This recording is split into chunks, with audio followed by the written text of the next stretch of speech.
Plotting quadratic graphs.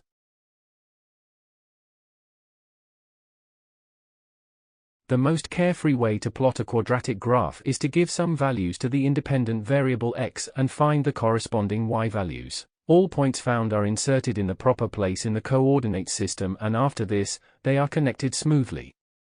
Since quadratic graphs are not linear, the number of points needed to plot the graph is much more than 2, the number of minimum points needed to plot a linear graph. We choose 10 to 15 values for the x-coordinates and find the corresponding y values. In this way, we find the same number of points that belong to the graph. For example, in the quadratic equation, we have the following shown on screen. We can fill the following table first. We have the following shown on screen. Next, all points are inserted in the coordinate system, as shown. We have the following shown on screen.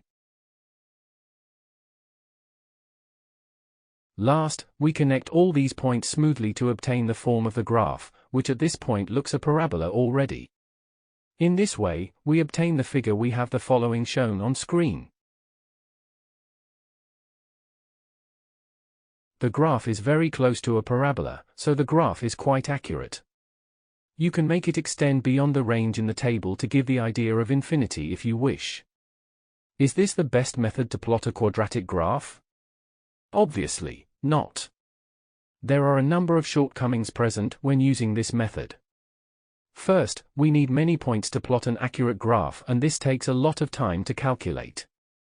Second, and most importantly, you must have a lot of experience to guess the right x-coordinates that include both sides of the curve. Sometimes it happens that we choose all points in the same arm of the parabola. The result can be that we miss the most important point, that is, the vertex v, which is the highest or the lowest point of a quadratic graph. The vertex is very important, as it divides the graph into two symmetric halves. That is all for lesson 15.1.2. To continue this tutorial, please watch 15.1.3. Is there an easy way to plot a quadratic graph?